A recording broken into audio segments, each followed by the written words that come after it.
ನಮಸ್ಕಾರ ಮಹತಿ ಮಹತಿ ಎಂದು ಸುಜಯ ಮಗಳನ್ನು ಕೂಗಿದರು. ಈ ದಿನ ಶನಿವಾರ ಅಲ್ವಾ? ಹೇಗಿದ್ರು ಕಾಲೇಜ್ಗೆ ರಜೆ. ಎಲೆಕ್ಟ್ರಿಸಿಟಿ ಬಿಲ್ ಕಟ್ಟಿ ಅಲ್ಲೇ ಇರುವ ಅತ್ತೆ ಮನೆಗೆ ಹೋಗಿ ಈ ಪುಸ್ತಕಗಳನ್ನು ಕೊಟ್ಟು ಬರ್ತೀಯಾ ಎಂದರು. ಸರಿ ಕೊಡಮ್ಮ ಎಂದಳು ಮಹತಿ. ಮಹತಿ ಇಂಜಿನಿಯರಿಂಗ್ 5ನೇ ಸೆಮಿಸ್ಟರ್ ಓದುತ್ತಿರುವ ಹುಡುಗಿ. ಅನಂತ್ ಹಾಗೂ ಸುಜಯರ ಮುದ್ದಿನ ಮಗಳು. ಮಹತಿಯ ಅಣ್ಣ ಮಧು ಇಂಜಿನಿಯರಿಂಗ್ ಮುಗಿಸಿ ಹೆಚ್ಚಿನ ವ್ಯಾಸಂಗಕ್ಕಾಗಿ ವಿದೇಶಕ್ಕೆ ಹೋಗಿದ್ದ. ಅದರಿಂದ ಮನೆಯ ಸಣ್ಣ ಪುಟ್ಟ ಕೆಲಸಗಳನ್ನು ಮಹತಿಯೇ ಮಾಡುತ್ತಿದ್ದಳು. ಸುಜಯರಿಗೆ ಪುಸ್ತಕಗಳನ್ನು ಓದುವ ಹವ್ಯಾಸ. ತಾನು ಓದಿದ ನಂತರ ಎಲ್ಲವನ್ನು ನಾದಿನಿಗೂ ಸಹ ಕಳಿಸ್ತಿದ್ದರು. ಮಹತಿ ರೆಡಿಯಾಗಲು ಜೀನ್ಸ್ ಪ್ಯಾಂಟ್ ಟೀ ಶರ್ಟ್ ತೆಗೆದುಕೊಂಡಳು. ಅಷ್ಟರಲ್ಲಿ ಸುಜಯ, ಮಹತಿ, ಅತ್ತೆ ಮನೆಗೆ ಹೋಗ್ತೀಯಲ್ಲ, ಅವರು ಕೊಟ್ಟ ಚೂಡಿದಾರ್ ಹಾಕಿಕೊಂಡು ಹೋಗು, ಅವರಿಗೆ ಖುಷಿಯಾಗುವುದು ಎಂದರು. ಸರಿ ಎಂದು ಚೂಡಿದಾರ್ ಧರಿಸಿ ಹೊರಬಂದ ಮಹತಿ, ಅಮ್ಮ ಬೇಗ ಬೇಗ ಕೊಡು, ಅಲ್ಲಿ KB ಆಫೀಸ್ನಲ್ಲಿ ತುಂಬ ಕ್ಯೂ ಇರುತ್ತೆ ಎಂದು ಗಡಿಬಿಡಿ ಮಾಡುತ್ತಾ ಗಾಡಿ ಕೀ ತೆಗೆದುಕೊಂಡು ಹೊರಟಳು. ಮಗಳನ್ನು ಕಳುಹಿಸಲು ಹೊರಗೆ ಬಂದ ಸುಜಯ್, ತನ್ನ ಮಗಳು ಎಷ್ಟು ಚೆಂದ ಕಾಣ್ತಾಳೆ, ಅಷ್ಟೇ ಒಳ್ಳೆಯ ಹುಡುಗಿ, ಯಾವಾಗಲೂ ಗಲಗಲ ಅಂತ ಮಾತನಾಡ್ತಾ ನಗಿಸ್ತಾ ಇರ್ತಾಳೆ. ಮಹತಿ ಇರುವ ಕಡೆ ಏನೋ ಉಲ್ಲಾಸ ತುಂಬಿರುತ್ತದೆ. ಸದ್ಯ ದೇವರವಳನ್ನು ಯಾವಾಗಲೂ ಹೀಗೆ ಸಂತೋಷದಿಂದ ಇಡಲಿ ಎಂದು ಯೋಚಿಸುತ್ತಾ ಹೊರಬಂದರು. ಮಹತಿ ಬಂದು ಉದ್ದದ ಸಾಲಿನಲ್ಲಿ ನಿಂತಳು. ಅವಳ ಹಾರಾಡುವ ಕೂದಲು, ನಡೆಯುವ ನಡಿಗೆ ಎಲ್ಲದರಲ್ಲೂ ಸೊಬಗು. ಎಲ್ಲರೂ ಅವಳನ್ನು ನೋಡುತ್ತಿದ್ದರು. ಅಷ್ಟರಲ್ಲಿ ಮಹತಿಗೆ ಅತ್ತೆಯಿಂದ ಫೋನ್ ಕಾಲ್ ಬಂದಿತ್ತು. ಅತ್ತೆ, ಇನ್ನೊಂದು ಗಂಟೆಯಲ್ಲಿ ಬರ್ತೀನಿ ಎಂದು ಹೇಳಿ ಫೋನ್ ಇಟ್ಟಳು. ಮಹತಿಯ ಮುಂದೆ ಒಬ್ಬ ಹುಡುಗ ನಿಂತಿದ್ದ. ಅವರ ಹಿಂದೆ ಸಾಲು ದೊಡ್ಡದಾಯಿತು. ಅಷ್ಟರಲ್ಲಿ ಒಬ್ಬರು ತುಂಬ ವಯಸ್ಸಾದವರು ಬಂದರು. ಅವರು ನಿಂತುಕೊಂಡಿರುವುದನ್ನು ನೋಡಿದ ಮಹತಿ, ಅಂಕಲ್, ನೀವು ಅಲ್ಲಿ ಕುಳಿತುಕೊಳ್ಳಿ, ಆ ಬಿಲ್ ನನಗೆ ಕೊಡಿ, ನಾನು ಕಟ್ಟಿ ತಂದು ಕೊಡ್ತೀನಿ ಎಂದವಳೆ ಅವರ ಕೈಯಿಂದ ಬಿಲ್ ತೆಗೆದುಕೊಂಡಳು. ಮುಂದೆ ನಿಂತಿದ್ದ ಹುಡುಗ ಇವಳನ್ನು ನೋಡಿ ಹಾಯ್ ಎಂದ. ಬದಲಿಗೆ ಇವಳು ಹಾಯ್ ಎಂದಳು. ಕಟ್ಟಿದ ಬಿಲ್ ರಸೀದಿಯನ್ನು ಆ ವಯಸ್ಸಾದ ವ್ಯಕ್ತಿಗೆ ಕೊಟ್ಟು ಗಾಡಿ ಪಾರ್ಕ್ ಮಾಡಿದ ಕಡೆ ಬಂದಳು. ಅಲ್ಲಿ ಇವಳ ಮುಂದೆ ನಿಂತಿದ್ದ ಅದೇ ಹುಡುಗ ಬೈಕ್ ಮೇಲೆ ಕುಳಿತು ಯಾರೊಂದಿಗೋ ಫೋನ್ನಲ್ಲಿ ಮಾತನಾಡುತ್ತಿದ್ದ. ಇವಳನ್ನು ನೋಡಿ ಕೈ ಆಡಿಸಿದ. ಇವಳು ಸಹ ಕೈ ಆಡಿಸಿ ಗಾಡಿ ತೆಗೆದುಕೊಂಡು ಹೊರಟಳು. ಗಾಡಿಯಲ್ಲಿ ಹೋಗುತ್ತಿದ್ದ ಮಹತಿಯ ಸೈಡ್ ಮಿರರ್ನಲ್ಲಿ ನೋಡಿದಾಗ ಅದೇ ಹುಡುಗ ತನ್ನ ಹಿಂದೆಯೇ ಬರುವ ಹಾಗೆ ಅನಿಸಿತ್ತು. ಅವಳು ಮೊದಲೇ ತುಂಬ ವೇಗವಾಗಿ ಗಾಡಿ ಓಡಿಸುತ್ತಿದ್ದಳು. ಇನ್ನೂ ವೇಗವಾಗಿ ಹೋಗಲಾರಂಭಿಸಿದಳು. ಆದರೆ ಆ ಹುಡುಗ ರಿಮಿಸ್ ಎಂದು ಕೂಗಿದ್ದು ಕೇಳಿಸಿತು. ಈ ಹುಡುಗರೇ ಇಷ್ಟು, ಸ್ವಲ್ಪ ಮಾತನಾಡಿದರೆ ಸಾಕು ಎಂದುಕೊಳ್ಳುತ್ತಾ ಗಾಡಿ ನಿಲ್ಲಿಸಿ ಅವನ ಕಡೆ ಕೆಕ್ಕರಿಸಿಕೊಂಡು ನೋಡಿದಳು. ನನ್ನನ್ನು ಕೆಕ್ಕರಿಸಿ ನೋಡಿದ್ದ ಸಾಕು, ಮೊದಲು ನಿಮ್ಮ ಗಾಡಿ ಕಡೆ ನೋಡಿ, ನಿಮ್ಮ ಕಡೆ ನೋಡಿ, ನಿಮ್ಮ ದುಪ್ಪಟ್ಟ ಚಕ್ರಕ್ಕೆ ಸಿಕ್ಕಿಕೊಂಡಿದೆ ಎಂದ. ಓ ಕ್ಷಮಿಸಿ, ನನಗೆ ತಿಳಿಯಲಿಲ್ಲ ಎನ್ನುತ್ತಾ ಗಾಡಿ ಪಾರ್ಕ್ ಮಾಡಿದ ಮಹತಿ ದುಪ್ಪಟ ಬಿಡಿಸಿಕೊಳ್ಳಲು ಯತ್ನಿಸಿದಳು. ಅದು ತುಂಬ ಸುತ್ತಿಕೊಂಡಿದ್ದ ಕಾರಣ ಬಿಡಿಸಲು ಆಗಲಿಲ್ಲ. ಆಗ ಆ ಹುಡುಗ ಸಹ ಇಳಿದು ಬಂದು ಸಹಾಯ ಮಾಡಿದ. ಇಬ್ಬರು ಹರಸಾಹಸ ಮಾಡಿ ಕಡೆಗೂ ಬಿಡಿಸಿದರು. ತುಂಬ ಧನ್ಯವಾದಗಳು. ನೀವು ಇಂದಿನಿಂದ ಬಂದು ಕೂಗಿ ಗಾಡಿ ನಿಲ್ಲಿಸದಿದ್ದರೆ ಇಷ್ಟು ಹೊತ್ತಿಗೆ ಹಬ್ಬ ನೆನೆಸಿಕೊಂಡರೆ ಭಯವಾಗುತ್ತೆ ಎಂದಳು ಮಹತಿ. ಆಸ್ಪತ್ರೆಯಲ್ಲಿ ಮಲಗಿರುತ್ತಿದ್ದೀರಿ ಅಷ್ಟೇ, ಅವನು ತಮಾಷೆ ಮಾಡಿದ. ನಿಮ್ಮ ಹೆಸರು? ಸುಮುಖ. ನಾನು ಸಾಫ್ಟ್ವೇರ್ ಇಂಜಿನಿಯರ್. ನಾನು ಮಹತಿ, ಇಂಜಿನಿಯರಿಂಗ್ ಓದುತ್ತಿರುವೆ. ಸ್ವಲ್ಪ ನಿಧಾನವಾಗಿ ಹೋಗಿ. ಹಬ್ಬಾ, ಎಷ್ಟು ವೇಗ ನಿಮ್ಮದು, ನಿಮ್ಮನ್ನು ಟ್ರೇಸ್ ಮಾಡಲು ಹರಸಾಹಸಪಟ್ಟೆ ಎಂದು ಹೇಳುತ್ತಾ ಇಬ್ಬರು ಪರಸ್ಪರ ಮೊಬೈಲ್ ನಂಬರ್ ತೆಗೆದುಕೊಂಡರು. ಅತ್ತೆ ಮನೆಗೆ ಬಂದರೂ ಮಹತಿಗೆ ಅವನ ಮುಖವೇ ನೆನಪಾಗುತ್ತಿತ್ತು. ಇಂದು ನನಗೆ ಆಗಬೇಕಾಗಿದ್ದ ಗಂಡಾಂತರದಿಂದ ತಪ್ಪಿಸಿದ. ನೀನು ತುಂಬ ವೇಗವಾಗಿ ಓಡಿಸುವೆ ಎಂದು ಮೊದಲೇ ಎಲ್ಲರಿಂದ ಕಂಪ್ಲೇಂಟ್. ಇನ್ನು ಏನಾದರೂ ಹೆಚ್ಚು ಕಡಿಮೆಯಾಗಿದ್ದರೆ ಅಮ್ಮ ಮತ್ತೆ ನನ್ನ ಕೈಗೆ ಗಾಡಿ ಕೊಡುತ್ತಿರಲಿಲ್ಲ ಎಂದು ಯೋಚಿಸಿದ್ದ ಮಾತಿಗೆ ಅತ್ತೆ ಹತ್ತಿರವೂ ಮೊದಲಿನಷ್ಟು ಸರಾಗವಾಗಿ ಮಾತನಾಡಲಾಗಲಿಲ್ಲ. ಅತ್ತೆಯು ಎಕ್ಸಾಮ್ ಟೆನ್ಷನ್ ಎಂದುಕೊಂಡರು. ಆ ಕಡೆ ಸುಮುಖನಿಗೂ ಸಹ ಮಹತಿಯ ನೆನಪು ಪದೇ ಪದೇ ಬರುತ್ತಿತ್ತು. ಎಷ್ಟು ಚಂದದ ಹುಡುಗಿ, ಅಷ್ಟೇ ಒಳ್ಳೆಯವಳು. ವಯಸ್ಸಾದವರು ಸಾಲಿನಲ್ಲಿ ನಿಲ್ಲುವುದು ಕಷ್ಟವೆಂದು ಪರಿಚಯವಿರದ ವ್ಯಕ್ತಿಗೂ ಸಹಾಯ ಮಾಡಿದಳು. ಒಂದು ವೇಳೆ ನಾನೇ ಮೊದಲು ನಿಂತಿದ್ದರೂ ನನಗದು ಹೊಳೆಯುತ್ತಿರಲಿಲ್ಲ ಎಂದು ಅವಳ ಬಗ್ಗೆಯೇ ಯೋಚಿಸುತ್ತಿದ್ದ. ನಿಧಾನವಾಗಿ ಇಬ್ಬರು ಗುಡ್ ಮಾರ್ನಿಂಗ್ ಗುಡ್ ನೈಟ್ ಅಂತ ಮೆಸೇಜ್ ಮಾಡುತ್ತಾ ಚಾಟ್ ಮಾಡಲು ಶುರು ಮಾಡಿದರು. ಹಾಗೆ 2-3 ಬಾರಿ ವೀಕೆಂಡ್ನಲ್ಲಿ ಭೇಟಿಯಾದರು. ಇಬ್ಬರ ಮಧ್ಯೆ ಗಾಢವಾದ ಸ್ನೇಹ ದಿನಾಲೂ ಪರಸ್ಪರ ಫೋನ್ಗಾಗಿ ಕಾಯುವಷ್ಟು ಬೆಳೆಯಿತು. ಮಹತಿಗಂತೂ ಓದು ಬೇಡ, ಊಟ ನಿದ್ರೆ ಏನು ಬೇಡ, ಅವನ ಜೊತೆಗೆ ಮಾತೊಂದೇ ಸಾಕು ಎನ್ನುವಷ್ಟು ಹಚ್ಚಿಕೊಂಡಳು. ಸುಮುಖ ಸಹ ಅವಳ ಪ್ರೀತಿ ಎಂಬ ಮೋಡಿಯಲ್ಲಿ ಬಿದ್ದದ್ದಾಗಿತ್ತು. ಇಬ್ಬರಿಗೂ ತಾವು ಒಬ್ಬರನ್ನೊಬ್ಬರು ಪ್ರೀತಿಸ್ತಿರುವುದರ ಅರಿವಾಯಿತು. ಇವರ ಪ್ರೀತಿಗೆ ಮನೆಯವರ ಒಪ್ಪಿಗೆ ಮುದ್ರೆ ಸಿಗುವುದೊಂದೇ ಬಾಕಿ. ಮಹತಿಗೆ ಓದಿನಲ್ಲಿ ಆಸಕ್ತಿ ಕಡಿಮೆಯಾಯಿತು. ವೀಕೆಂಡ್ ಬಂದ ತಕ್ಷಣ ಮನೆಯಲ್ಲಿ ಗೆಳತಿಯರ ಜೊತೆಗೆ ಎಂದು ಹೇಳಿ ಸುಮುಖನ ಜೊತೆಗೆ ಓಡುತ್ತಿದ್ದಳು. ಯಾವಾಗಲೂ ಮೊಬೈಲ್ನಲ್ಲಿ ಮಾತು. ಮಹತಿಯ ಅಮ್ಮನಿಗೂ ಯಾಕೋ ಅವಳ ಮೇಲೆ ಸಂಶಯ, ಮಗಳು ಬದಲಾದ ಸೂಚನೆ ಕಾಣಿಸಿತ್ತು. ಮಹತಿ, ಯಾರ ಜೊತೆ ಅಷ್ಟು ಮಾತು ಎಂದು ಕೇಳಿದರು. ಸಾನ್ವಿ, ಪೂರ್ವಿ, ಹೀಗೆ ಒಬ್ಬರಾದ ಮೇಲೆ ಒಬ್ಬರು ಮಾತನಾಡ್ತಲೇ ಇರ್ತಾರೆ. ಓದಿನ ಬಗ್ಗೆ ಚರ್ಚೆ, ಅದು ಇದು ಎಂದು ಬದಲಾಯಿಸಿ ಹೇಳಿದಳು. ಮಗಳಿಗೆ ಸ್ನೇಹಿತರು ಜಾಸ್ತಿ ಇರಬಹುದು ಎಂದುಕೊಂಡ ಅವಳ ತಾಯಿ, ಎಕ್ಸಾಮ್ ಹತ್ತಿರ ಬಂತು, ವೀಕೆಂಡ್ ಓಟ ಬಂದ್ ಮಾಡು ಎಂದರು. ಅವಳ ಅಪ್ಪ, ನೀನು ಸುಮ್ಮನಿರು, ಅವಳೇನು LKG ಮಗುನ, ನನ್ನ ಮಗಳು BE ಓದುತ್ತಿದ್ದಾಳೆ, ಅವಳು ತುಂಬ ಜಾಣೆ, ಅವಳಿಗೆ ಜವಾಬ್ದಾರಿಯ ಅರಿವಿದೆ ಎಂದು ಸುಜಯಳ ಬಾಯಿ ಮುಚ್ಚಿಸಿದರು. ಸ್ವಲ್ಪ ದಿನ ಹೀಗೆ ಕದ್ದು ಮುಚ್ಚಿ ಓಡಾಟ, ಫೋನ್ ಮೆಸೇಜ್ ಹೀಗೆ ನಡೆಯುತ್ತಲೇ ಇತ್ತು. ಹೀಗಿರುವಲ್ಲಿ ಒಂದು ದಿನ ಸುಮುಖ, ಮಹತಿ, ನನಗೆ ನಿನ್ನ ಬಿಟ್ಟು ಇರುವುದು ತುಂಬ ಕಷ್ಟವಾಗುತ್ತಿದೆ ಎಂದ. ನನಗೂ ಅಷ್ಟೇ ಕಣೋ, ಈಗ ಅಮ್ಮನ ಕಣ್ಣು ನನ್ನ ಮೇಲೇನೆ, ಯಾರದು ಫೋನ್ ಏನು ಅಂತ 10 ಸಲ ಕೇಳ್ತಾಳೆ ಎಂದಳು. ಮಹತಿ, ನಮ್ಮಿಬ್ಬರಿಗೂ ಪರಸ್ಪರ ಬಿಟ್ಟ ಇರುವುದು ಕಷ್ಟ, ನಾವು ಮದುವೆ ಆಗೋನ್ವಾ, ಮನೆಯಲ್ಲಿ ಮಾತನಾಡೋನ್ವಾ ಎಂದ. ಹೇಗೆ ಹೇಳುವುದು, ನನಗಂತೂ ಭಯ ಎಂದಳು ಮಹತಿ. ನಾನೇ ನಿಮ್ಮ ಮನೆಗೆ ಬರ್ತೀನಿ ಎಂದ ಸುಮುಖ. ಮುಂದಿನ ರವಿವಾರ ಮಹತಿಯ ಮನೆಗೆ ಬಂದ. ಮಹತಿಯ ತಾಯಿ ತಂದೆಗೆ ಇವರು ಸುಮುಖ ಅಂತ ಆ ದಿನ ದುಪ್ಪಟ ಗಾಡಿಯ ಚಕ್ರಗೆ ಸಿಕ್ಕಾಗ ಒಬ್ಬರು ಸಹಾಯ ಮಾಡಿದ್ರು ಅಂತ ಹೇಳಿದೆ ಅಲ್ವಾ, ಅವರೇ ಇವರು ಪರಿಚಯಿಸಿದಳು. ನಿನ್ನಿಂದ ತುಂಬ ಉಪಕಾರ ಆಯ್ತಪ್ಪ ಎಂದವರು ಸುಮುಖನ ಕೆಲಸ ಮನೆಯ ಬಗ್ಗೆ ಲೋಕಾರೂಢಿಯಾಗಿ ವಿಚಾರಿಸಿದರು. ಸುಜಯ ಕಾಫಿ ಮಾಡಲು ಒಳಗೆ ಹೋದಾಗ ಸುಮುಖ ಕೇಳಲಾ ಎನ್ನುವಂತೆ ಮಹತಿ ಬಳಿ ಸಂಜೆ ಮಾಡಿ ಕೇಳಿದ. ಮಹತಿ ಬೇಡ ಬೇಡ ಎನ್ನುವಂತೆ ಸನ್ನೆ ಮಾಡಿದಳು. ಕಾಫಿ ಟ್ರೇ ಕೈಯಲ್ಲಿ ಹಿಡಿದು ಬಂದ ಸುಜಯ ಇದನ್ನು ಗಮನಿಸಿದರು. ಆದರೂ ಏನೂ ಗೊತ್ತಿಲ್ಲದ ಹಾಗೆ ನಟಿಸಿ ಲೋಕಾಭಿರಾಮವಾಗಿ ಮಾತನಾಡಿ ಕಳುಹಿಸಿದರು. ಸುಮುಖ ಹೋದ ಮೇಲೆ ಸುಜಯ ಮಗಳ ಬಳಿ ಬಂದು, ಏನು ಸಮಾಚಾರ, ನನ್ನನ್ನು ಗೆಳತಿ ಎನ್ನುವೆ, ನನ್ನಲ್ಲಿ ಮುಚ್ಚುಮರೆ ಏಕೆ ಎಂದು ಕೇಳಿದರು. ಹೇಳ್ತೀನಿ ಅಮ್ಮ, ನಾನು ಸುಮುಖ ಒಬ್ಬರನ್ನೊಬ್ಬರು ಪ್ರೀತಿಸುತ್ತಿದ್ದೇವೆ, ಮದುವೆ ಮಾಡಿಕೊಳ್ಳೋಣ ಎಂದು ಯೋಚಿಸುತ್ತಿರುವೆ ಎಂದು ನಿಧಾನವಾಗಿ ಹೇಳಿದಳು. ಅದಕ್ಕೆ ಸುಜಯ, ಮಹತಿ, ನೀನು ಇನ್ನು ಚಿಕ್ಕವಳು, ಇಷ್ಟು ಬೇಗ ಮದುವೆನಾ, ಬೇಡವೇ ಬೇಡ, ಮೊದಲು ಎಜುಕೇಷನ್ ಮುಗಿಸು ಎಂದರು.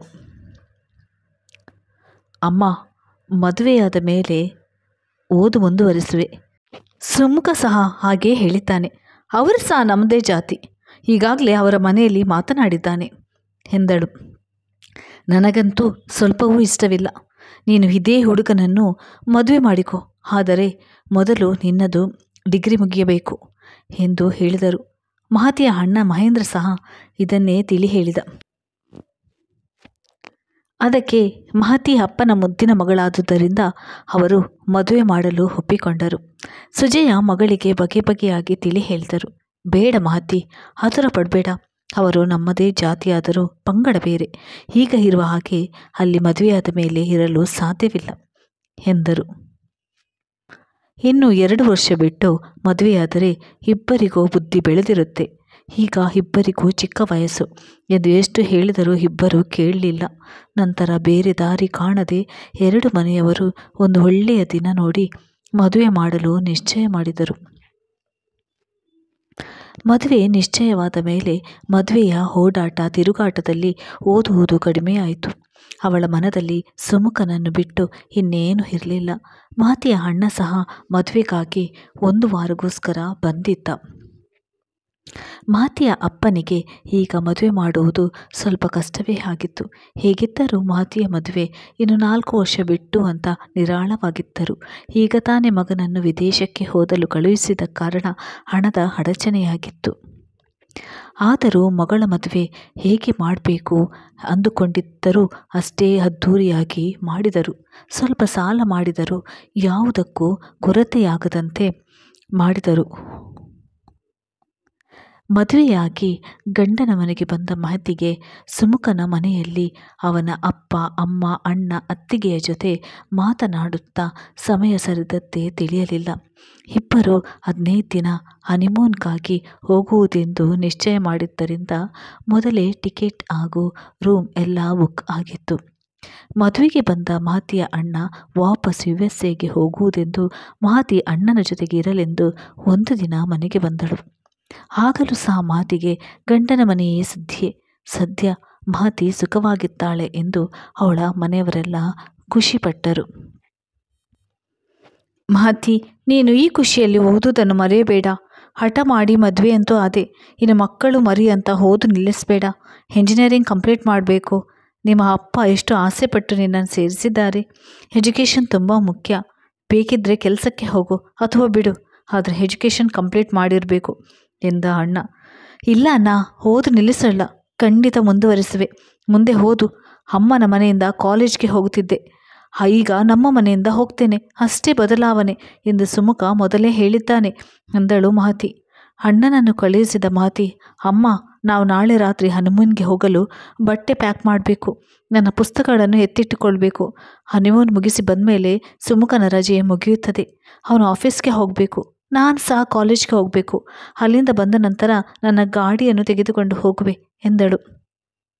ಇಷ್ಟು ದಿನ ಎಲ್ಲದಕ್ಕೂ ಅಮ್ಮ ಅಮ್ಮ ಎನ್ನುತ್ತಾ ಮಗಳು ಇನ್ನು ಮುಂದೆ ಎಲ್ಲವನ್ನೇ ಅವಳೇ ಹೇಗೆ ನಿಭಾಯಿಸ್ತಾಳೋ ಎಂದು ಸುಜಯಗೆ ಭಯವಾಯಿತು. ಜೊತೆಗೆ ಮಗಳು ಸುಖವಾಗಿ ಸಂತೋಷವಾಗಿ ಇದ್ದಾಳಲ್ಲ ಎಂದು ಆಕೆಗೆ ಖುಷಿಯಾಯಿತು. ಸುಮುಖ ಮಹತಿಯನ್ನು ಕರೆದುಕೊಂಡು ಹೋಗಲು ಬಂದ. ಬೇಕಾಗಿರುವುದನ್ನೆಲ್ಲ ಸರಿಯಾಗಿ ಪ್ಯಾಕ್ ಮಾಡ್ಕೊ, ಅಲ್ಲಿ ಎಲ್ಲ ನೀನೇ ತೆಗೆದುಕೊಳ್ಬೇಕು ಎಂದು ಮಗಳಿಗೆ ತಿಳಿ ಹೇಳಿದರು. ಸುಮುಖ ಸ್ವಲ್ಪ ಹೊತ್ತು ಅನಂತ್ ಸುಜಯರ ಬಳಿ ಮಾತನಾಡಿ ನಂತರ ಮಹತಿಯನ್ನು ಕರೆದುಕೊಂಡು ಹೊರಟ. ಮಗಳು ಹಳ್ಳಿಯ ಜೊತೆಯಾಗಿ ನಗುತ್ತಾ ಹೋಗುವುದನ್ನು ನೋಡುತ್ತಾ ಗೇಟ್ನ ಬಳಿ ಬಂದು ನಿಂತರು ಸುಜಯ ಹಾಗೂ ಅನಂತ್. ಹನಿಮೂನ್ ಮುಗಿಸಿ ಬಂದ ಮಹತಿ ಸುಮುಖರು ಇನ್ನಷ್ಟು ಹತ್ತಿರವಾದರು. ಯಾವಾಗಲೂ ಖುಷಿಯಿಂದ ನಗುತ್ತಾ ಇದ್ದರು. ಸುಮುಖ ರಜೆ ಕಳೆದು ಕೆಲಸಕ್ಕೆ ಹೋಗಲು ಶುರು ಮಾಡಿದ. ಮಹತಿ ಕಾಲೇಜ್ಗೆ ಹೋಗಲು ಆರಂಭಿಸಿದಳು. ಅಮ್ಮನ ಮನೆಯಿಂದ 4-5 ಕಿಲೋಮೀಟರ್ ದೂರದಲ್ಲಿ ಗಂಡನ ಮನೆ ಇದ್ದ ಕಾರಣ ಅವಳಿಗೆ ಕಾಲೇಜ್ಗೆ ಹೋಗಲು ತುಂಬ ದೂರ ಎನಿಸಲಿಲ್ಲ.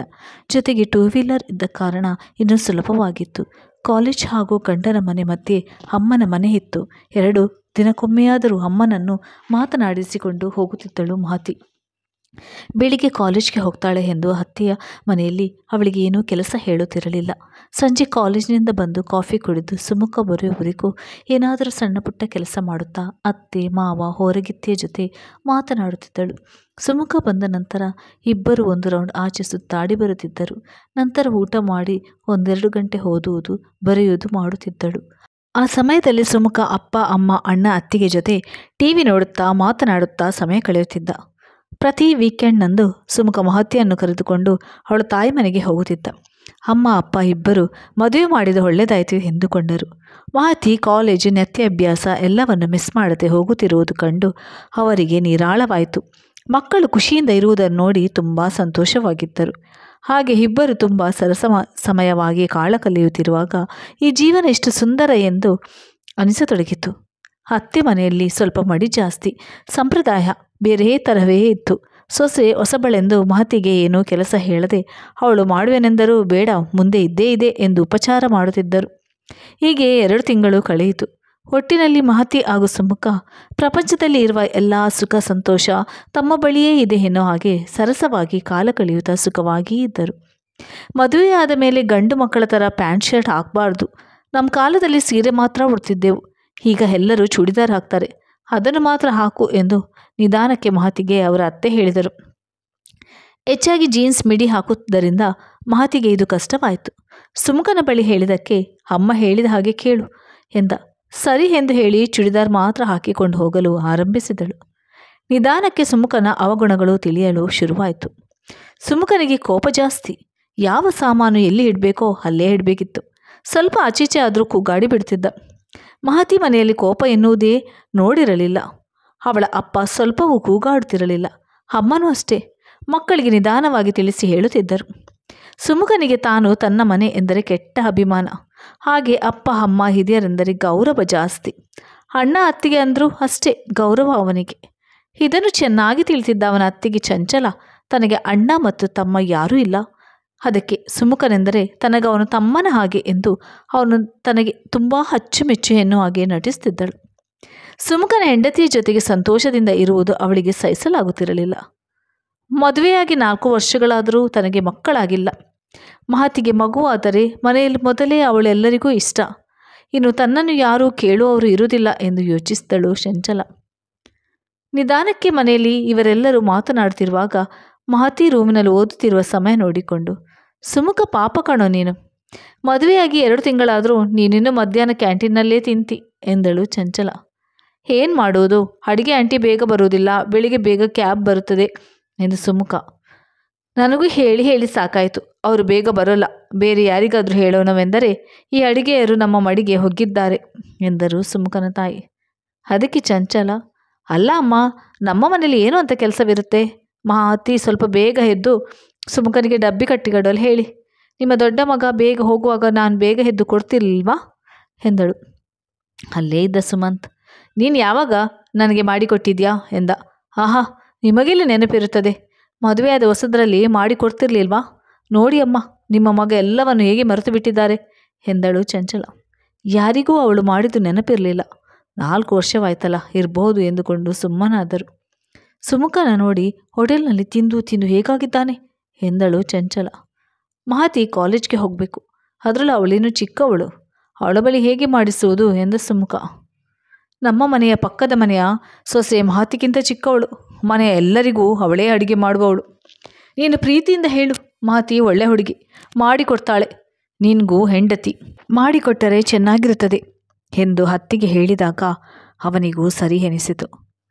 ಮರುದಿನ ಸುಮುಖ ಮಹತಿಗೆ ತನಗೆ ಮಧ್ಯಾಹ್ನಕ್ಕೆ ಊಟ, ಬೆಳಿಗ್ಗೆಗೆ ತಿಂಡಿ ಮಾಡಿಕೊಡು ಎಂದ. ಅಡುಗೆಯವರು ಬರ್ತಾರೆ, ಅವರಿಗೆ ಸಂಬಳ ಕೊಡ್ತಿರ್ಲಿಲ್ವಾ?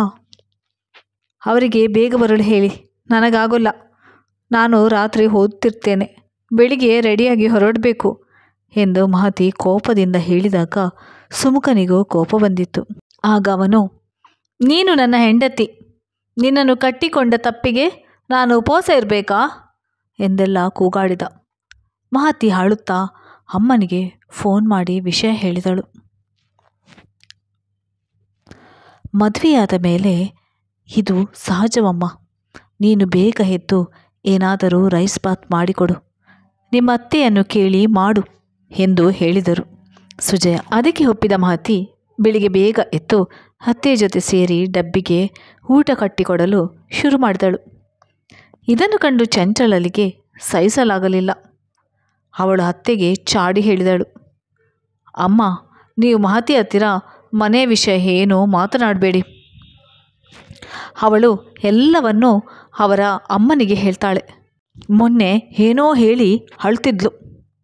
ನಮ್ಮ ಮನೆಯ ವಿಷಯ ಎಲ್ಲರಿಗೂ ತಿಳಿಯುವುದು, ಅಲ್ಲದೆ ದಿನಾ ಅಮ್ಮನ ಮನೆಗೆ ಹೋಗಿ ಬರ್ತಾಳೆ. ಅವಳು ದಿನ ಹಾಗೆಲ್ಲ ಹೋಗಬಾರ್ದು ಎಂದು ಸುಮುಖನಿಂದ ಹೇಳಿಸಿ ಎಂದು ಅತ್ತೆಯ ಬಳಿ ಹೇಳಿದಳು. ನೀನು ಸಹ ಹೋಗ್ತಿರ್ಲಿಲ್ವಾ ಚಂಚಲ, ನಿನ್ನ ಹಾಗೆ ಅವಳು ಎಂದು ಹೇಳಿದರೆ ಎಲ್ಲವೂ ಸರಿ ಹೋಗ್ತಿತ್ತು. ಆದರೆ ಅವರು ಹಿಂದೆ ಮುಂದೆ ಯೋಚಿಸದೆ ಮಗನಿಗೆ ಹೇಳಿದರು. ಸುಮುಖ ಮೊದಲೇ ಮಾತ್ರವಾಕ್ಯ ಪರಿಪಾಲಕ, ಇನ್ನು ಕೇಳಬೇಕಾ? ಮಹತಿ, ಇನ್ಮೇಲೆ ನೀನು ಕಾಲೇಜ್ನಿಂದ ನೇರ ಮನೆಗೆ ಬಾ, ದಿನ ಅಮ್ಮನ ಮನೆಗೆ ಹೋಗಬೇಡ, ಹೇಗಿದ್ದರೂ ನಾವು ವೀಕೆಂಡ್ನಲ್ಲಿ ಹೋಗ್ತೀವಲ್ಲ, ಅಷ್ಟು ಸಾಕು ಎಂದು ಹೇಳಿದ. ಮಹತಿಗೆ ಕೋಪ ಬಂತು. ಅಮ್ಮನ ಮನೆಗೆ ಹೋಗಬೇಡ ಎನ್ನಲು ನೀವ್ಯಾರು? ನೀವು ಗಂಡನಾಗಿದ್ದು ಈಗ. ಅವರು ನನ್ನನ್ನು ಸಾಕಿ ಸಲುಹಿದ್ದಾರೆ. ಅಣ್ಣ ಬೇರೆ ದೂರದಲ್ಲಿದ್ದಾನೆ. ನಾನು ಹೋಗುವೆ. ಇದನ್ನು ನಿಂಗೆ ಮೊದಲೇ ಹೇಳಿರಲಿಲ್ವಾ ಎಂದಳು. ಸುಮುಖನಿಗೂ ಕೋಪ ಜಾಸ್ತಿ ಆಯಿತು. ನಾನು ನಿನ್ನ ಗಂಡ, ನಾನು ಹೇಳಿದಂತೆ ನೀನು ಕೇಳಬೇಕು ಎಂದ. ಅದೆಲ್ಲ ಹಿಂದಿನ ಕಾಲ. ಈಗ ಇಬ್ಬರು ಸರಿಸಮಾನ. ನೀವು ಹೀಗೆಲ್ಲ ಹೇಳುವ ಹಾಗಿಲ್ಲ ಎಂದಳು ಅವಳು ಕೋಪದಿಂದ. ಹೀಗೆ ದಿನೇ ದಿನೇ ಇಬ್ಬರ ನಡುವೆ ಸಣ್ಣ ಪುಟ್ಟ ವಿಷಯಕ್ಕೆ ಜಗಳ, ಕೋಪ, ವಿರಸ ಜಾಸ್ತಿ ಆಯಿತು.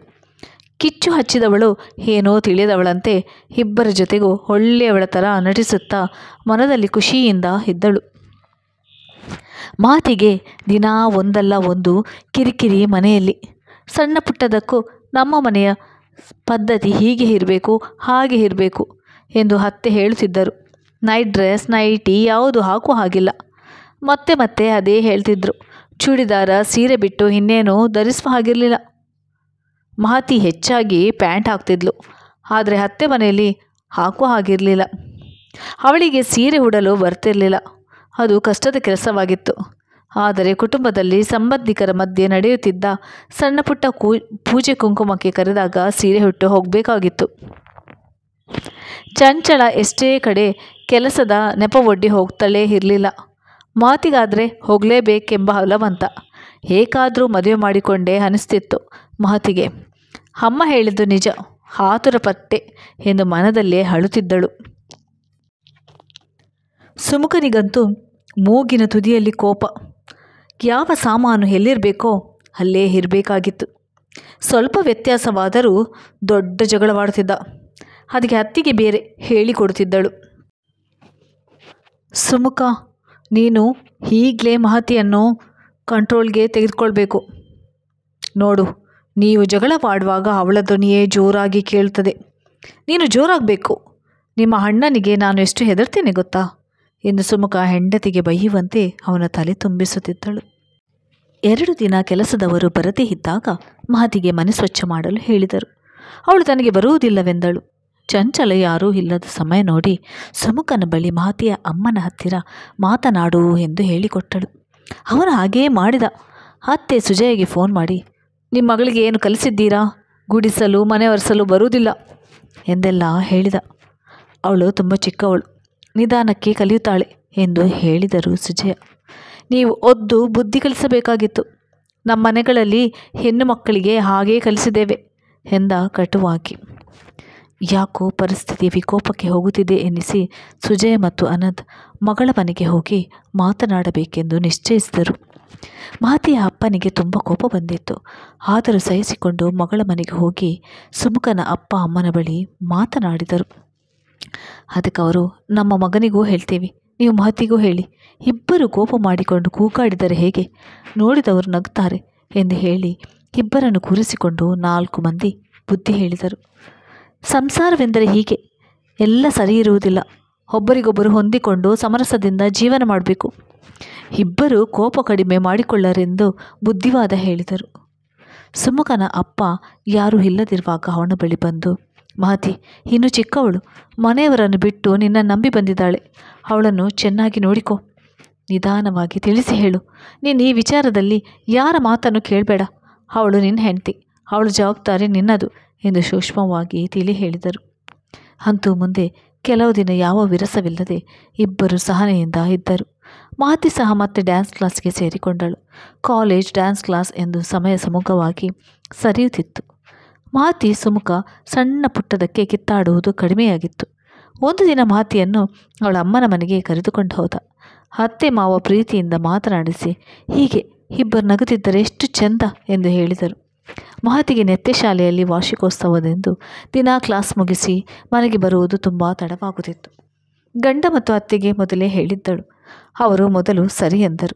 ದೊಡ್ಡ ಸೊಸೆ ಚಂಚಲ, ಮಹತಿ ದಿನ ಬರುವುದು ಎಷ್ಟು ತಡವಾಗುತ್ತೆ, ಪಾಪ ಅವಳಿಗೂ ಕಷ್ಟ. ಅವಳು ಮದುವೆಯಾದ ಮೇಲೆ ಇದೆಲ್ಲ ಇಟ್ಕೊಳ್ಬಾರ್ದು. ಹೆಣ್ಮಕ್ಕಳು ರಾತ್ರಿ ಬರುವುದು ಯಾಕೋ ಚೆನ್ನಾಗಿ ಕಾಣುವುದಿಲ್ಲ. ಮೊದಲೇ ನಮ್ಮದು ಸಂಪ್ರದಾಯಸ್ಥ ಕುಟುಂಬ ಎಂದು ಅತ್ತೆ ಬಳಿ ಚುಚ್ಚಿದಳು. ಮಹತಿಯ ಅತ್ತೆಗೂ ಇದು ಸರಿ ಎನಿಸಿತು. ಹೌದು, ಮದುವೆಯಾದ ಮೇಲೆ ಇದೆಲ್ಲ ಸರಿಯಲ್ಲ. ಹೆಣ್ಣು ಮಕ್ಕಳು ರಾತ್ರಿ ಮನೆಗೆ ಬಂದರೆ ಏನು ಚಂದ. ಈಗ ಹೇಳಿದರೆ ಬೇಸರ ಮಾಡಿಕೊಳ್ಳುವಳು. ಈ ವಾರ್ಷಿಕೋತ್ಸವ ಮುಗಿಯಲಿ, ಆಮೇಲೆ ಹೇಳೋಣ ಎಂದುಕೊಂಡು ಸುಮ್ಮನಾದರು. ದಿನಾಲು ಸುಮ್ಮನೆ ಸುಮುಖನಿಗೆ ಫೋನ್ ಮಾಡಿ ಮಾತನಾಡ್ತಿದ್ದಳು ಚಂಚಲ. ಇಬ್ಬರು ಹೊರಗಡೆ ಹೋದಾಗ ಊಟಕ್ಕೆ ಬರುವಿರಾ, ಅಣ್ಣ ಇಡ್ಲಾ ಅಂತಲೋ, ಇಲ್ಲ ಅಂಗಡಿಯಿಂದ ಏನೋ ಸಾಮಾನು ತನ್ನಿ ಅಂತಲೋ ಹೊಟ್ಟಿನಲ್ಲಿ ಮಹತಿ ಸುಮುಖ ಜೊತೆಯಾಗಿದ್ದಾಗ ಸುಮುಖ ಫೋನ್ ಮಾಡುವುದು ಮಾತನಾಡುವುದು ಮಾಡುತ್ತಿದ್ದಳು. ಮೊದಲಿನಿಂದ ಸಲಿಗೆ ಎಂದು ತಪ್ಪು ತಿಳಿಯದೆ ಮಹತಿ ಸುಮ್ಮನೆ ಇದ್ದಳು. ಒಂದು ದಿನ ಮಹತಿ ಯಾರಿಗೂ ಫೋನ್ ಮಾಡಲೆಂದು ಸುಮುಖನ ಫೋನ್ ತೆಗೆದುಕೊಂಡಳು. ಅದರಲ್ಲಿ ಚಂಚಲದೇ ಬೇಕಾದಷ್ಟು ಮಿಸ್ ಕಾಲ್ ಇತ್ತು. ಯಾಕೋ ಸಂಶಯವಾಗಿ ಫೋನ್ ಕಾಲ್ ಲಿಸ್ಟ್ ಚೆಕ್ ಮಾಡಿದಾಗ ಹಿಂದಿನ ದಿನ ಅರ್ಧ ಗಂಟೆ ಮಾತನಾಡಿದ್ದು ಗೊತ್ತಾಯಿತು. ಅದರಲ್ಲಿ ಕಾಲ್ ರೆಕಾರ್ಡರ್ ಇದ್ದ ಕಾರಣ ಸುಮುಖನನ್ನು ಕರೆದು, ನೋಡು ಸುಮುಖ, ನಿಮ್ಮ ಅತ್ತಿಗೆ ದಿನ ಫೋನ್ ಮಾಡ್ತಾರಲ್ಲ, ಏನು ಮಾತನಾಡ್ತಾರೆ ಎಂದು ಕೇಳುವುದಿಲ್ಲ. ಆದರೂ ನಾನು ಒಮ್ಮೆ ಕೇಳುವೆ, ನೀನು ಇಲ್ಲೇ ಇರು, ಬೇಡ ಮಾತಿ ಎಂದು ಸುಮುಖ ಇಷ್ಟೇ ಹೇಳಿದರೂ ಕೇಳದೆ ಪ್ಲೇ ಮಾಡಿದಳು. ಸುಮುಖ, ನೀನು ಯಾಕೆ ಮಹತಿಗೆ ನೆತ್ತೆಗಲೆಲ್ಲ ಒಪ್ಪಿಗೆ ಕೊಟ್ಟೆ? ಬೇಡ ಅನ್ಬೇಕಿತ್ತು. ಮದುವೆ ಆದ ಮೇಲೆ ಇದೆಲ್ಲ ಏನು ಚಂದ. ನಾವು ಮನೆಯಲ್ಲೇ ಒಪ್ಪಿಕೊಂಡು ಕಾಲೇಜ್ಗೆ ಕಳಿಸ್ತಿದ್ದೇವೆ. ಸಂಗೀತ ಕ್ಲಾಸ್ಗೆ ಹೋಗಬೇಕು ಅಂತ ಏನೋ ಹೇಳ್ತಿದ್ಲು. ನೀನು ಬೇಡ ಅಂತ ಹೇಳು. ನೀನೆಲ್ಲದಕ್ಕೂ ಹ್ಞೂ ಅಂದರೆ ಅವಳು ನಿನ್ನ ತಲೆ ಮೇಲೆ ಕುಳಿತುಕೊಳ್ತಾಳೆ.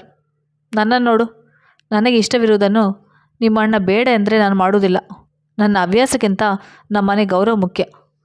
ನಮ್ಮ ಮನೆಯಲ್ಲಿ ಅತ್ತೆ ಮಾವ ಒಳ್ಳೆಯವರು, ಅದಕ್ಕಾಗಿ ಇವಳು ಹೀಗೆಲ್ಲ ಹಾಡ್ತಿದ್ದಾಳೆ. ನೀನು ಅವಳ ಅಪ್ಪನ ಬಳಿ ಮಾತನಾಡು. ಅವರು ಬಂದು ನಿನಗೆ ಬುದ್ಧಿ ಹೇಳುವುದು ಯಾಕೆ? ಅವ್ರು ನಮ್ಮ ಮನೆಗೆ ಬಂದಾಗ ನನಗೆ ಕೋಪ ಬಂದಿತ್ತು. ಎಷ್ಟು ಒಳ್ಳೆಯ ಹುಡುಗ ನೀನು, ನಿನಗೆ ಬುದ್ಧಿ ಹೇಳುವುದಕ್ಕೆ ಏನಿದೆ?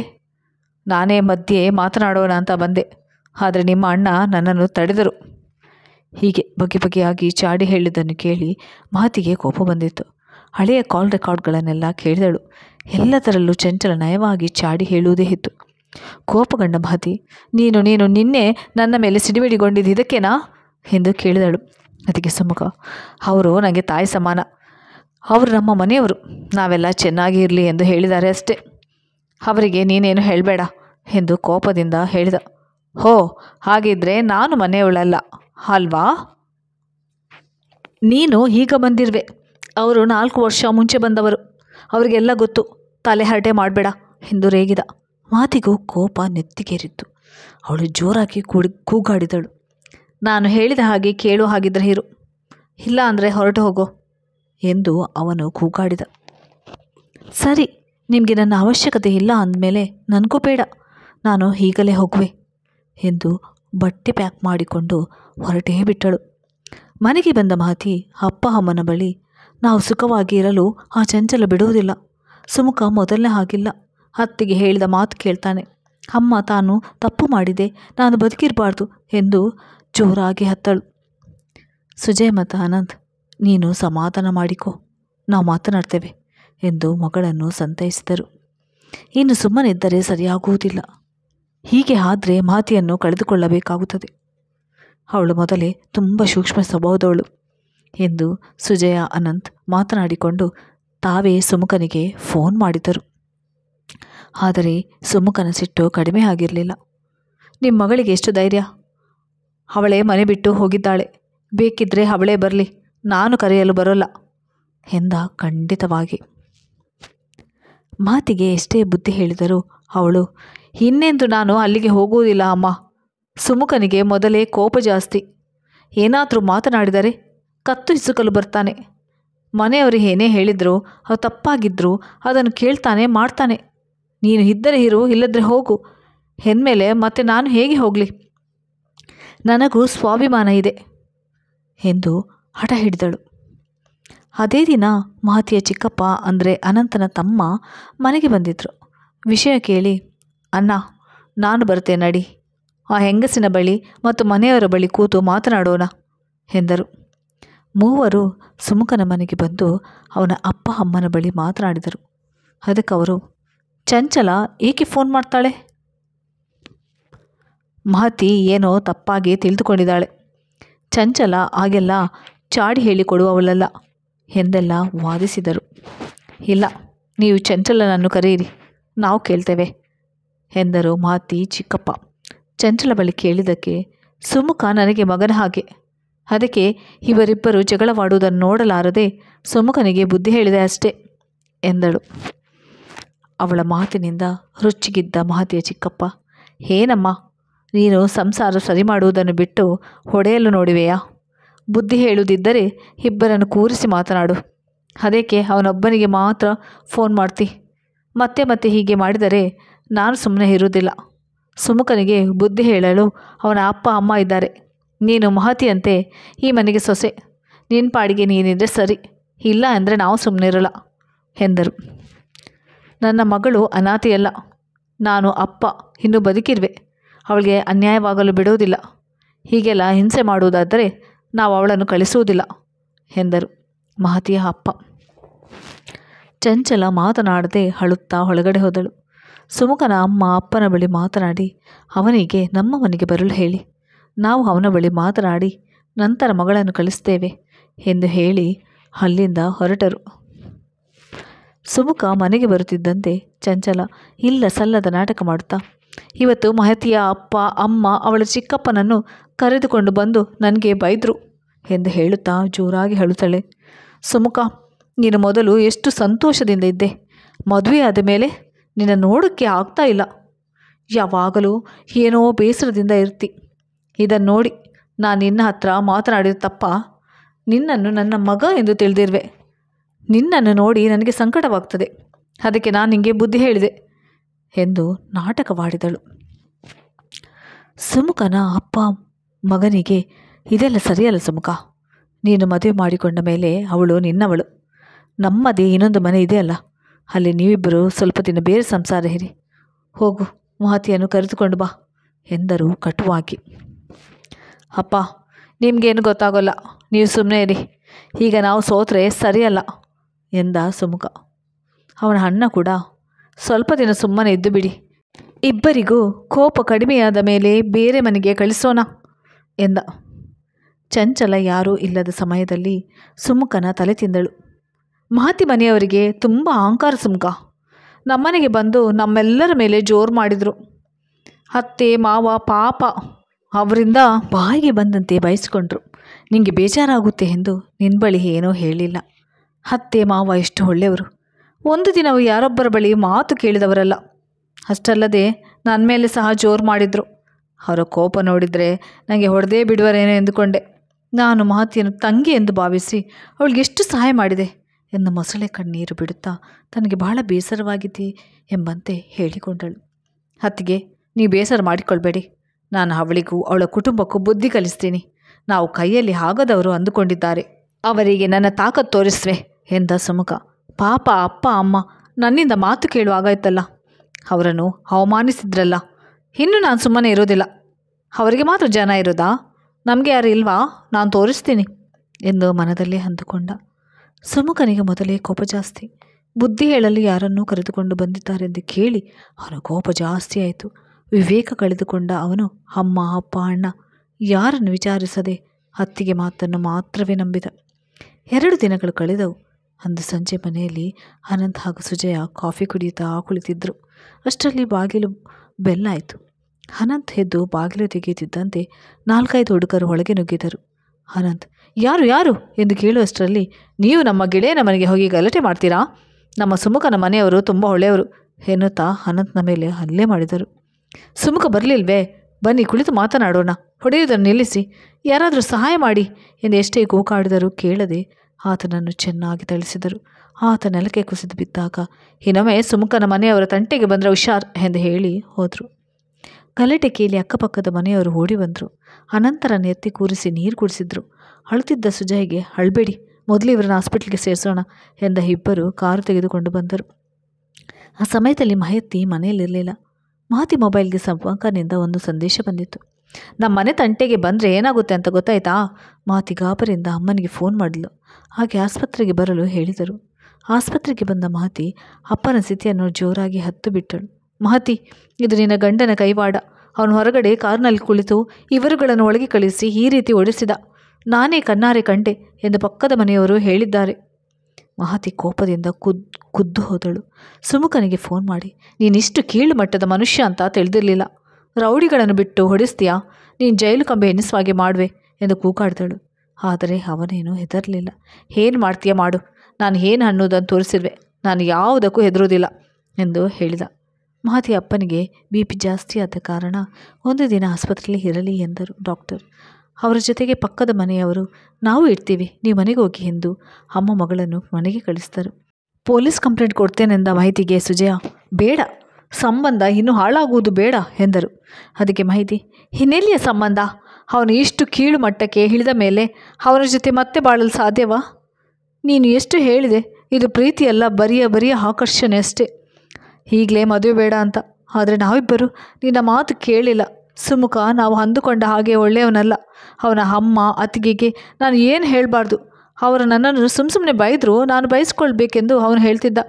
ಅವರ ಅತ್ತಿಗೆಗೆ ತಿರುಗಿ ಮಾತನಾಡಿದೆ ಅಂತ ನನ್ನ ಕತ್ತು ಹಿಸುಕಿದ್ದ. ನಾನು ನಿಮಗೆ ಹೇಳಿರಲಿಲ್ಲ. 2 ಸಲ ಆತ್ಮಹತ್ಯೆಗೆ ಪ್ರಯತ್ನಿಸಿದೆ. ನನಗೆ ಈಗ ಬುದ್ಧಿ ಬಂದಿದೆ. ನಾನು ಒಂಟಿಯಾಗಿ ಸಮಾಜ ಎದುರಿಸುವೆ. ನಾನು ಇನ್ನು ಆ ಮನೆಗೆ ಹೋಗುವುದಿಲ್ಲ ಎಂದು ಅಳುತ್ತಾ ಹೇಳಿದಳು. ಅಳಬೇಡ, ಸುಮ್ಮನಿರು. ಅಪ್ಪ ಮನೆಗೆ ಬಂದ ಮೇಲೆ ಮಾತನಾಡೋಣ ಎಂದರು ಸುಜಯ.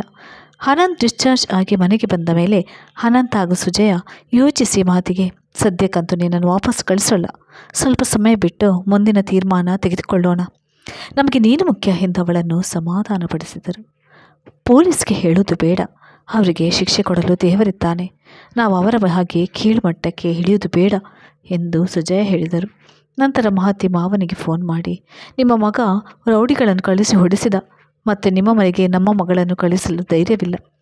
ನಮ್ಮ ಮಗಳನ್ನು ಕಳೆದುಕೊಳ್ಳಲು ನಮಗೆ ಇಷ್ಟವಿಲ್ಲ ಎಂದರು ಮಹತಿಯ ಅಮ್ಮ ಅಪ್ಪ. ಅವರಿಗೂ ಮಗ ಮಾಡಿದ್ದು ತಪ್ಪು ಎಂದು ಅನಿಸಿದರು. ದೊಡ್ಡ ಮಗ ಸೊಸೆ ಸುಮುಖ ಮಾಡಿದ್ದೇ ಸರಿ ಎಂದು ವಾದಿಸಿದಾಗ ಏನು ಹೇಳಲಾಗದೆ ಸುಮ್ಮನಾದರು. ಮಹತಿ ಮನೆಯವರು ಸುಮ್ಮನಾಗಿದ್ದರು ನೋಡಿ ಸುಮುಖ. ಇದು ತನ್ನದೇ ಗೆಲುವು. ತನಗೆ ಹೆದರಿದ್ದಾರೆ ನೋಡಿ ಅತ್ತಿಗೆ. ಪೊಲೀಸ್ಗೆ ಹೋಗಲು ಭಯವಾಗಿದೆ ಅವರಿಗೆ. ಇದು ನನ್ನ ಗೆಲುವು ಎಂದು ಅಣ್ಣ ಅತ್ತಿಗೆ ಬಳಿ ಬೀಗಿದ್ದ. ಚಂಚಲ, ನಿನ್ನದೇ ಸರಿ ಸುಮುಖ. ಅವಳಿಲ್ಲದಿದ್ದರೆ ಇನ್ನೊಂದು ಮದುವೆ ಆಗ್ತೀಯಂತೆ. ಸುಮ್ಮನಿರು, ನೀನು ಸರಿಯಾಗಿ ಮಾಡಿದೆ. ಅವಳು ಸಾಯುವ ತನಕ ಒಂಟಿಯಾಗಿ ನರಳಬೇಕು ಎಂದು ಸುಮುಖನಿಗೆ ಹೇಳುತ್ತಾ ಒಳಗೊಳಗೆ ಹಿಗ್ಗಿದಳು. ಇಲ್ಲಿ ಯಾರಿಗೆ ಜಯ ಅಂತ ತಿಳಿಯದೆ ಸುಮುಖ ಮಾತ್ರ ತನ್ನದೇ ಗೆಲುವು ಎಂದು ಬೀಗುತ್ತಿದ್ದ. ಸುಮುಖ ರೌಡಿಗಳಂತೆ ತನ್ನ ಗೆಳೆಯರನ್ನು ಕಳಿಸಿ ತನ್ನ ಅಪ್ಪನ ಮೇಲೆ ಹಲ್ಲೆ ಮಾಡಿದ್ದು ಮಹತಿಯ ಮನಸ್ಸಿಗೆ ತುಂಬ ನೋವಾಗಿತ್ತು. ಸುಮುಖನ ಮೇಲಿನ ಪ್ರೀತಿ ಒಲವು ಸತ್ತು ಹೋಗಿತ್ತು. ಇನ್ನು ಯಾವುದೋ ಕಾರಣಕ್ಕೂ ತಾನು ಅವನ ಜೊತೆ ಬಾಳಲು ಸಾಧ್ಯವಿಲ್ಲವೆಂದು ತೀರ್ಮಾನಿಸಿದ ಅವಳು ಮನೆಯಲ್ಲೂ ಅದನ್ನೇ ಹೇಳಿದ್ದಳು. ಇದು ಎಂದಿಗೂ ಸರಿಹೊಂದುವ ಸಂಸಾರವಲ್ಲ ಎಂದು ಯೋಚಿಸಿದ 2 ಮನೆಯ ದೊಡ್ಡವರು ವಿಚ್ಛೇದನಕ್ಕೆ ಒಪ್ಪಿಕೊಂಡು ವಕೀಲರ ಬಳಿ ಹೋದರು. ಮಹತಿ ತನಗೆ ಸುಮುಖನಿಂದ ಯಾವುದೇ ಪರಿಹಾರ ಬೇಡ ಎಂದು ಕಡಾಖಂಡಿತವಾಗಿ ನಿರಾಕರಿಸಿದಳು. ಅವಳ ಅಮ್ಮ ಅಪ್ಪ ಸಹ ಹಾಗೆ ಹೇಳಿದರು. ಕೋರ್ಟಿನಲ್ಲಿ ಕೇಸಿಗಾಗಿ ಓಡಾಟ, ಮನದ ಒತ್ತಡಗಳೆಲ್ಲ ಸೇರಿ ಮಹತಿಗೆ ಸರಿಯಾಗಿ ಪರೀಕ್ಷೆ ಬರೆಯಲು ಸಾಧ್ಯವಾಗಲಿಲ್ಲ. ಎಜುಕೇಷನ್ ಕಂಪ್ಲೀಟ್ ಆಗಲಿಲ್ಲ. ಅವಳ ಮುಂದಿನ ಭವಿಷ್ಯ ಹೇಗೆ ಎಂದು ಸುಜಯಗೆ ಯೋಚನೆ ಶುರುವಾಯಿತು. ಅವಳು ಸ್ವಲ್ಪ ಬ್ಯುಸಿಯಾಗಿದ್ದರೆ ಸ್ವಲ್ಪ ಹೋದರೂ ಮರೆಯಬಹುದು ಎಂದು ಅವಳು ನಿತ್ಯ ಶಾಲೆಗೆ ಕರೆದುಕೊಂಡು ಹೋದರು. ಮಹತಿಯ ಗುರುಗಳಾದ ಅನುರಾಧರಿಗೆ ಎಲ್ಲ ವಿಷಯ ಮೊದಲೇ ಗೊತ್ತಿತ್ತು. ಅವರು, ಮಹತಿ ಇಲ್ಲಿಗೆ ಬರಲಿ, ತುಂಬ ಹೊಸ ಮಕ್ಕಳು ಸೇರಿದ್ದಾರೆ, ಅವರಿಗೆಲ್ಲ ಮಹತಿಯೇ ಕಳಿಸಲಿ, ನಾನು ಅವಳಿಗೆ ಸಂಬಳ ಕೊಡುವೆ, ಹಾಗೆ ನಿತ್ಯದಲ್ಲಿ ಮುಂದೆ ಬರಲಿ, ಅವಳಿಗೆ ಇದರಲ್ಲಿ ಒಳ್ಳೆಯ ಭವಿಷ್ಯವಿದೆ ಎಂದು ಹೇಳಿದಾಗ ಸುಜಯಗೆ ನಿರಾಳವಾಯಿತು. ಮಹತಿ ಯಾವಾಗಲೂ ತವರಿನಲ್ಲೇ ಇರುವುದನ್ನು ನೋಡಿದ ಅಕ್ಕಪಕ್ಕದವರು ಸಂಬಂಧಿಕರು ಹೇಗೆ ಗಂಡನ ಮನೆಗೆ ಹೋಗುತ್ತಿಲ್ವಾ ಎಂದು ಕೇಳುತ್ತಿದ್ದರು. ವಿಷಯ ತಿಳಿದವರು ಏನಾಯಿತು ಎಂದು ಸಿಕ್ಕಾಗಲೆಲ್ಲ ಕೇಳುತ್ತಿದ್ದರು. ವಾಕಿಂಗ್ಗೆ ಹೋಗಲಿ, ಯಾವುದೇ ಸಮಾರಂಭಕ್ಕೆ ಹೋಗಲಿ ಸಿಕ್ಕಿದವರೆಲ್ಲ ಮೊದಲು ಕೇಳುತ್ತಿದ್ದ ಪ್ರಶ್ನೆ ಇದು. ಆ ಕಡೆ ಸುಮುಖನ ಅಪ್ಪ ಅಮ್ಮನ ಸಹ ಹೇಗೆ ಸೊಸೆನ ತವರಿಗೆ ಕಳಿಸಿದ್ದೀರಾ ಎಂದು ಕೇಳುವವರೇ. 2 ಮನೆಯವರಿಗೂ ಹೊರಗೆ ಹೋಗಲು ಬೇಸರವಾಗುತ್ತಿತ್ತು. ನಮ್ಮ ಸಮಾಜದಲ್ಲಿ ಹೀಗೆ ಬೇರೆಯವರ ಮನೆಯ ವಿಷಯ ಅಂದರೆ ಇನ್ನಿಲ್ಲದ ಕುತೂಹಲ ಜನರಿಗೆ. ನೋವು ಮರೆಯಲು ಬಯಸಿದಷ್ಟು ಮರೆಯಲು ಬಿಡುವುದಿಲ್ಲ ಈ ಜನರು. ಇಲ್ಲಿ ಶಿಕ್ಷೆಯಾಗಿದ್ದು 2 ಮನೆಯ ಹಿರಿಯರಿಗೆ. ಸುಜಯ ಮತ್ತು ಅನಂತರಂತೂ ಜೀವನದಲ್ಲಿ ಯಾವ ತೊಂದರೆ ಕಷ್ಟಗಳಿಲ್ಲದೆ ಸುಖದಿಂದ ಇದ್ದವರು. ಸುಂದರ ಸಂಸಾರ ಅವರದಾಗಿತ್ತು. ಅವಮಾನ ಕಷ್ಟ ಅನ್ನೋದನ್ನು ಅರಿಯದೆ ಬಾಳಿದವರು. ಆದರೂ ಈ ಇಳಿ ವಯಸ್ಸಿನಲ್ಲಿ ಇದೊಂದು ಕೊರಗಾಯಿತು. ಒಮ್ಮೊಮ್ಮೆ ಸುಮುಖನಿಗೆ ಅನಿಸ್ತಿತ್ತು, ಹೌದು, ಮಹತಿ ಇನ್ನೊಂದು ಪರಿಸರದಲ್ಲಿ ಬೆಳೆದು ಬಂದವಳು. ಅವಳಿಗೆ ಹೊಂದಿಕೊಳ್ಳುವ ಅವಕಾಶ ಕೊಡಬೇಕಾಗಿತ್ತು. ನೀನು ನನ್ನ ಹಾಗೆ ನಮ್ಮ ಮನೆಯವರ ಹಾಗೆ ಇರಬೇಕು ಎಂದು ನಾನು ಅವಳ ಮೇಲೆ ಒತ್ತಡ ಹೇರಿದ್ದು ಜಾಸ್ತಿ ಆಯಿತೇನೋ. ಅತ್ತಿಗೆಯ ಮಾತು ಕೇಳಿ ತಪ್ಪು ಮಾಡಿದೇನೇನೋ ಎನಿಸತೊಡಗಿತ್ತು. ಆದರೆ ಚಂಚಲ ಮಾತ್ರ ಸುಮುಖನ ಮನಸ್ಸು ಮಹತಿಯ ಕಡೆ ವಾಲದಾಗಿ ಏನಾದರೂ ಮಾಡ್ತಲೇ ಇದ್ಲು. ಮಹತಿ ಮಾತ್ರ ಎಲ್ಲ ಯೋಚನೆ ಬಿಟ್ಟು ತನ್ನ ಮನಸ್ಸನ್ನು ನೆತ್ತದ ಕಡೆಗೆ ಇಟ್ಟಳು. ಇದರಲ್ಲಿ ಏನಾದರೂ ಸಾಧನೆ ಮಾಡುವುದೆನ್ನುವುದೇ ಅವಳ ಗುರಿಯಾಗಿತ್ತು. ಅದರಿಂದ ಯಾರ ಕುಹದ ಮಾತಿಗೂ ಕಿವಿ ಕೊಡದೇ ಇದ್ದಳು. ಸುಮುಖನಿಂದ ಬೇರೆಯಾಗಿದ್ದು ತಪ್ಪು ಅಂತ ಅವಳ ಮನದಲ್ಲಿ ಒಂದು ಸಲವೂ ಸುಳಿಯಲೇ ಇಲ್ಲ. ಅವಳ ಪಾಳಿಗೆ ಅವನು ಬದಲಾಗದ ಮನುಷ್ಯ. ತನ್ನ ಮನವನ್ನು ಎಂದೂ ಅರ್ಥ ಮಾಡಿಕೊಳ್ಳಲಿಲ್ಲ. ನಾನು ಬಿಟ್ಟು ಬಂದಿದ್ದೇ ಸರಿ ಎನಿಸಿತು. ಇನ್ನೆಂದು ಮತ್ತೆ ಜೀವನದಲ್ಲಿ ಎಡವಬಾರದು, ಒಂಟಿಯಾಗಿ ನಿಂತು ಗೆಲ್ಲಬೇಕು ಎಂದು ಗಟ್ಟಿ ನಿರ್ಧಾರದಿಂದ ಎಲ್ಲ ಯೋಚನೆಗಳನ್ನು ಬದಿಗೆತ್ತಿ ತನ್ನ ತನು ಮನಗಳಲ್ಲಿ ನೆತ್ತೆ ತುಂಬಿಕೊಂಡಳು. ಮಹತಿಗೆ ಸುಮುಖನಿಂದ ಬಿಡುಗಡೆ ಸಿಕ್ಕಿತ್ತು. ಅವಳ ಮನಸ್ಸಿಗೆ ನಿರಾಳವಾಯಿತು. ಮತ್ತೆ ಅವನ ಜೊತೆ ಬಾಳ್ಬೇಕು ಎಂದರೆ ಅವಳ ಮನಸ್ಸಿಗೆ ಹಿಂಸೆಯಾಗುತ್ತಿತ್ತು. ಮಹತಿಯ ಅಣ್ಣ ಇಂಡಿಯಾಗೆ ಬಂದವನೇ ತಂಗಿಗೆ ವಿದ್ಯಾಭ್ಯಾಸ ಮುಂದುವರಿಸುವೆ ಎಂದ. ಆದರೆ ಮಹತಿಗೆ ತನಗೆ ಇಷ್ಟವಿಲ್ಲ, ತಾನು ನೆತ್ಯದಲ್ಲಿ ಮುಂದುವರಿವೆ ಎಂದು ಬಿಟ್ಟಳು. ಈಗಾಗಲೇ ಮಹತಿಗೆ ತುಂಬ ಜನ ಅಭಿಮಾನಿಗಳು ಹುಟ್ಟಿಕೊಂಡರು. ಬ್ಯಾಂಗ್ಳೂರಿನಲ್ಲಿ ಎಲ್ಲ ಕಡೆ ಅವಳ ನೆತ್ಯ ತಂಡಕ್ಕೆ ಒಳ್ಳೆಯ ಆಹ್ವಾನ ಸಿಕ್ಕತೊಡಗಿತು. ಮಹತಿಯೊಬ್ಬಳೇ ತುಂಬ ಪ್ರೋಗ್ರಾಂ ಕೊಡುತ್ತಿದ್ದಳು. ಎಲ್ಲರೂ ಅವಳ ನೆತ್ಯವನ್ನು ಇಷ್ಟಪಡಲಾರಂಭಿಸಿದ್ದರು. ಮಾತಿಯ ಗುರಿಗಳು ತನ್ನ ನೃತ್ಯ ಶಾಲೆಯನ್ನು ಅವಳೇ ಮುಂದುವರಿಸುವೆ ಎಂದು ಹೇಳಿ ಮನೆಯಲ್ಲಿ ವಿಶ್ರಾಂತಿ ಜೀವನ ನಡೆಸಲು ಬಯಸಿದರು. ಚಂಚಲ ಸುಮುಖನಿಗೆ ಇನ್ನೊಂದು ಮದುವೆ ಮಾಡಲು ತಯಾರಿ ನಡೆಸಿದ್ದಳು. ಎಲ್ಲ ಕಡೆ ಹುಡುಗಿಯ ಮನೆಯವರ ಜೊತೆ ತಾನೇ ಮಾತನಾಡುತ್ತಿದ್ದಳು. ಸುಮುಖ ಬೇಡ ಎಂದರೆ ಕೇಳದೆ ಎಲ್ಲ ಕಡೆ ಹೆಣ್ಣು ನೋಡುತ್ತಿದ್ದಳು. ಬಂದವರಿಗೆಲ್ಲ ಇವನ ಕತೆ ತಿಳಿದು ಯಾರೂ ಒಪ್ಪುತ್ತಿರಲಿಲ್ಲ.